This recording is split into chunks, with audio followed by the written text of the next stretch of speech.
Welcome to Binge Breakthrough, the podcast designed to help you finally break through the barriers that keep you stuck feeling out of control around food. I'm Master Certified Coach Jane Pilger, and I want you to know that no matter how long you've been struggling or what you've tried, food freedom is possible, and I'm here to show you how. After years of therapy, eating disorders treatment, restrictive diets, and reading all the books, I was still stuck in the on-again, off-again cycle of restricting and binging until I was able to see it all from a new perspective that changed everything. Each week, I will share the strategies, tools, and mindset that allowed me to overcome my decades-long battle with binge eating. Your journey to body trust starts now. Let's dive in. Hello, trusted listener. Welcome to Binge Breakthrough. I consider you a trusted listener because I trust that you are going to hear something today that is insightful and impactful on your journey with food. So I was at an event recently and I had someone come up to me and she said, I'm trying to figure out if I'm a binge eater.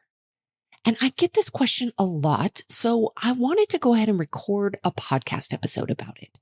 You might be wondering, am I a binge eater? You might also be wondering, this is another question that I get a lot, or I don't know if it's a question, but it's a comment that many people say to me is they'll come up to me and they'll say, I didn't even know that I was a binge eater until I started listening to you. Now, some people have really mixed feelings about this. Some people think like, I don't really like knowing that I am a binge eater, it was very uncomfortable for me to discover that what I was actually doing with food was binge eating. Some other people, though, actually find a lot of relief in it. It's like, oh, now it makes sense. Now there's a name for it. I just thought I was either broken or out of control, or I didn't really understand it, or that I was so different from anybody else in my house or anybody else in my family. So it's so fascinating to me because for some people, the I am a binge eater can provide a little bit of relief and a little bit of understanding, like, oh, okay, I get it. Now I kind of have a jumping off place. And now I know where I can go with this. And for other people, it's more of kind of like a label. It can feel almost shameful, because they're thinking there's something wrong with me. I'm broken. I shouldn't be eating food in this way. So here's then the question and the crux of what this episode gets down to. Does it matter? Does it matter if I'm a binge eater? Do I need to know if what I'm doing with food is binging? Do I need to know if I am a binge eater? Is it helpful for me to look at myself in that way? What I'm doing is binging. I'm a binge eater. So let's really dive in and look at this. If you're wondering for yourself, am I a binge eater? This is the episode for you. So I invite you. And if you might be listening and you might be like, yes, I know I'm a binge eater. I have no doubt about it. Then I invite you to get curious. What are your thoughts about yourself as a binge eater? What do you make it mean? Is a question I love to ask and I love to get curious about. If you know what you're doing is binging, then what do you make it mean? What do you make it mean that you are a binge eater? For a lot of people, they make it mean that they're broken, that there's something wrong with them, that they should not be eating this way, that they basically just want to stop. And it makes sense. Binge eating is not enjoyable. It is not a comfortable experience. Aside from maybe the first 30, 60 seconds, when there absolutely is some relief. No matter what you are eating, no matter the reason that you're eating for, whether you're eating because of the state of your nervous system, whether you're eating because of restriction, whether you are eating for emotional regulation, whether you're eating to kind of get away from negative self-talk, no matter the reason that you're eating, there is some relief initially. If there wasn't relief, you would not keep doing it. Your brain wouldn't keep sending up these signals. It is absolutely serving a purpose. But then afterwards, the physical discomfort, along with all of the emotional stuff that comes with it, that part is not enjoyable. So ask yourself the question, what do I make it mean that I'm a binge eater? What do I think about myself as a binge eater? And then, and that's for those of you who know, oh yes, I know I'm a binge eater. But if you're like, I don't know. I don't even know if I am a binge eater. Do I need to know? And is that important? That's what we're going to dive into. So I want to talk about it with the specific kind of scenario of this woman that I was having the conversation with, just to give a little bit of context and just a very specific example. So she came to me and she was like, she said, I don't think that what I'm doing is binging. I don't eat like massive quantities. She says, when I hear you talk about, she's a podcast listener. She said, when I hear you talk about your binges, I don't eat in that way. She said, but what I do for sure is I eat in secret. I hide from my husband. I'm constantly looking for opportunities for him to leave the house or even the room so I can sneak food in. She loves to eat peanut butter out of the jar, spoonfuls of peanut butter. She thinks about peanut butter. She even dreams about eating peanut butter. When he leaves, she'll just eat spoonfuls of peanut butter and eat it from this kind of place of very much, I don't want to get caught. I don't want anybody to see me eating this way. So very much it's kind of more of like eating in secret and not massive quantities, like in the way that I described, like not the type of quantities that are going to make you feel ill for hours or potentially days, or give you the type of sores in your mouth or that type of thing that I have, that I've shared. So this was kind of her scenario. And I told her, I said, what's more important than any label, whether you call it a binge or not, really honestly doesn't really matter. But here's what we want to pay attention to. We want to pay attention to the energy that you are making some of these choices from. So for example, for her, when she's in this secretive eating, where she's kind of in this mode of like wanting the food, thinking about the peanut butter, dreaming about the peanut butter, not wanting anybody to see her eat the peanut butter, wanting her husband to leave the house or to leave the room so that she can eat the peanut butter. That's like this kind of energy of, I'm doing something wrong. If she didn't think she was doing something wrong, she would not need to eat it in secret. She would be able to just pull out the jar and have some peanut butter and be like, hey, isn't peanut butter great? I love peanut butter. I love the texture. I love the way that it feels. Whatever, to be able to kind of like own up. I'm not sure if that's exactly the word that I would use, but it's the word that's coming out of my mouth right now. But to really be connected with, this is what I'm doing.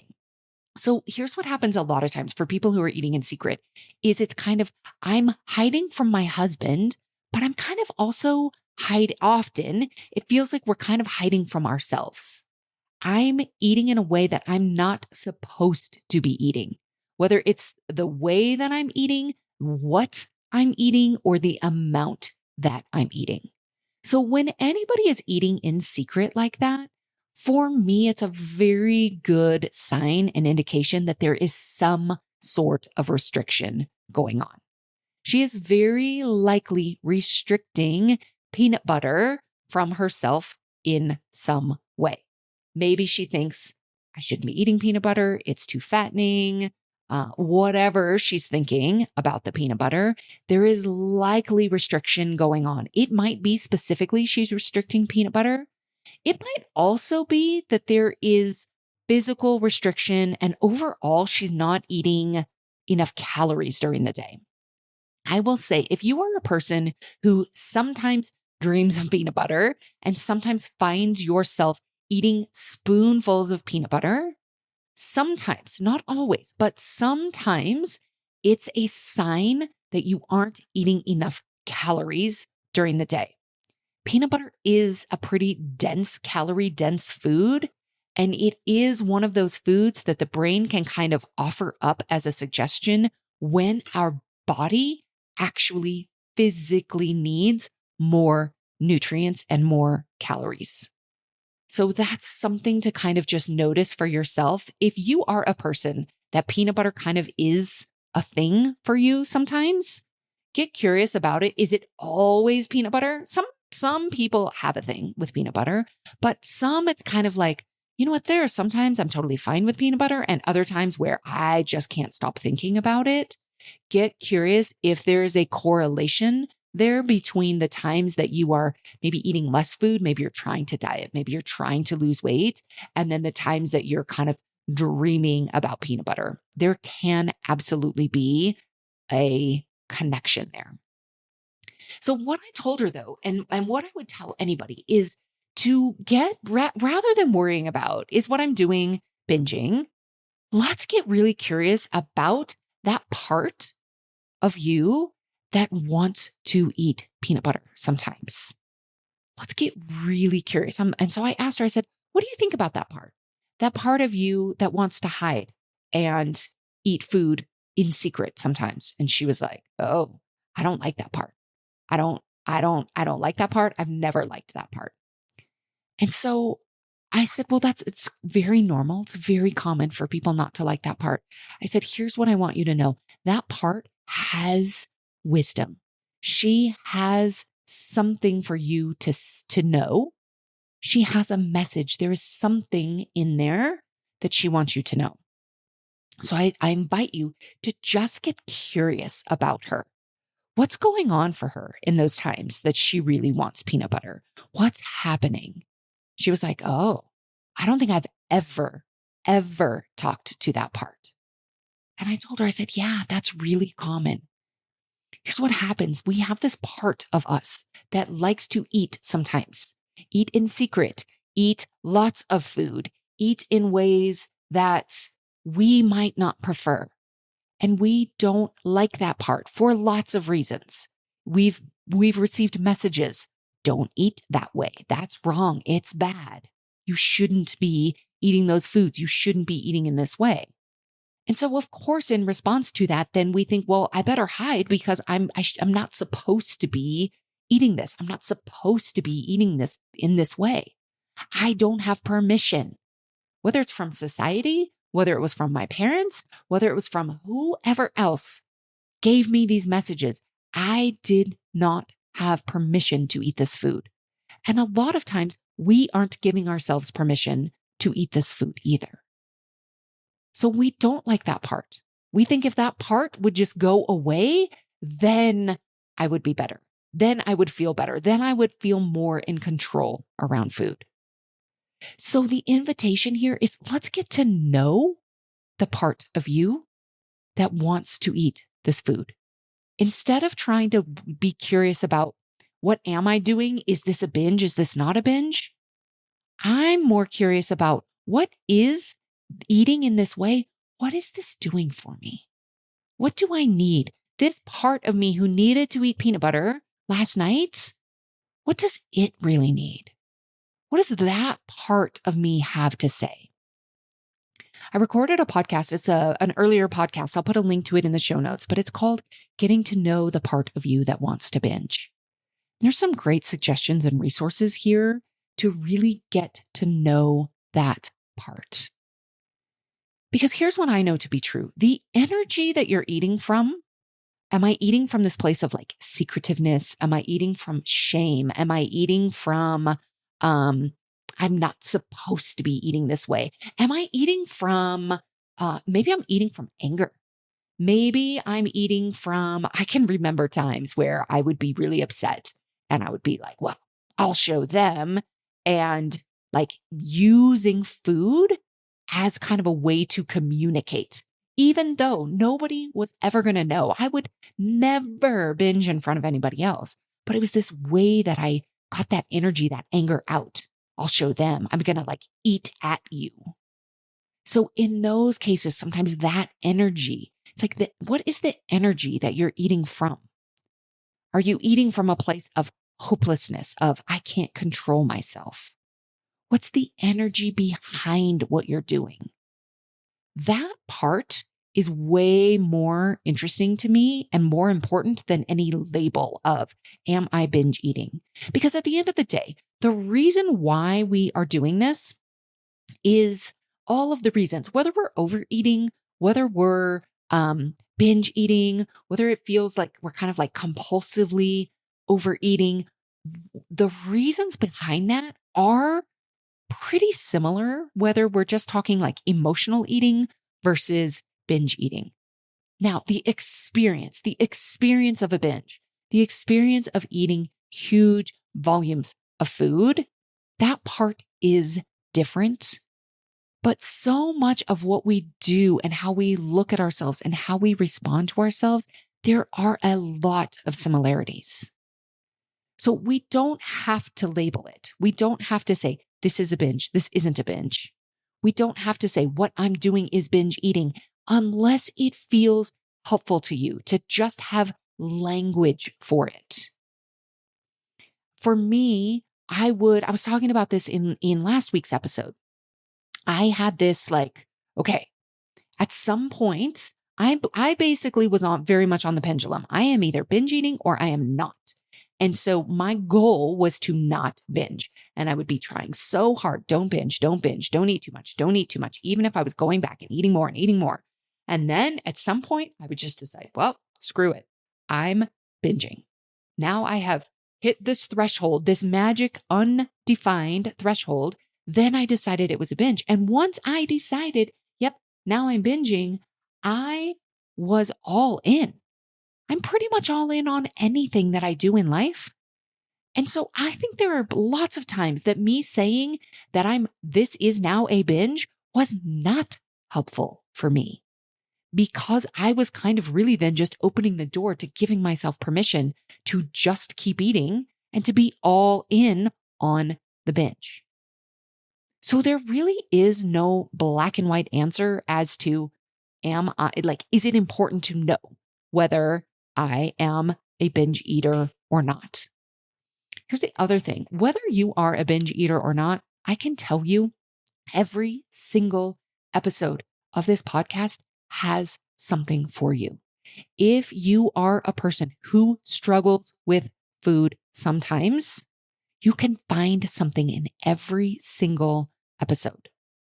Some people don't like the word binge. They feel very, ugh, and it's because they don't like to identify or think of themselves as a binge eater, likely because they're thinking it's bad, it's wrong.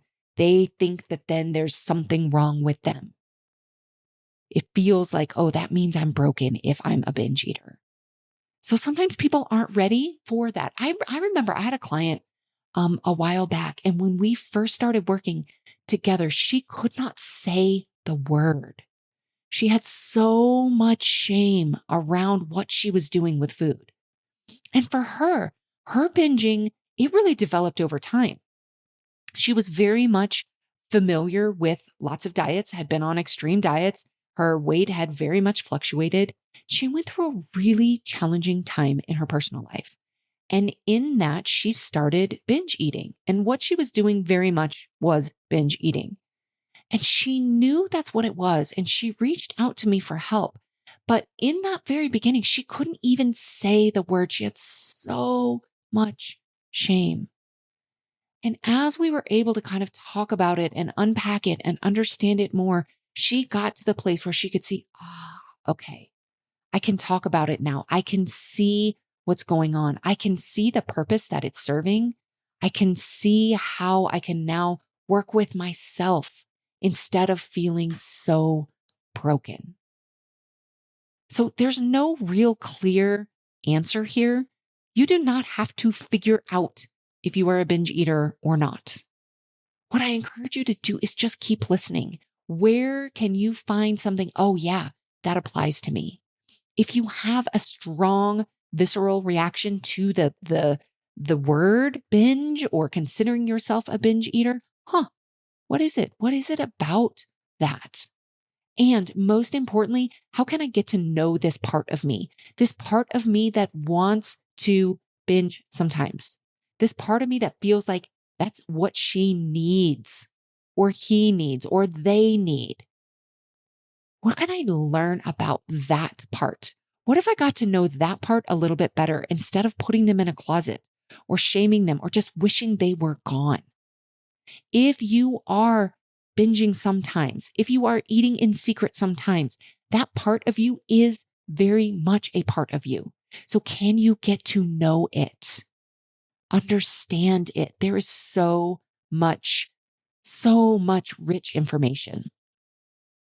If you want help with getting to know the part of you that wants to binge sometimes, the part of you that eats in secret, the part of you that really feels like food is the answer. If you want help and you don't really know where to go with that, reach out.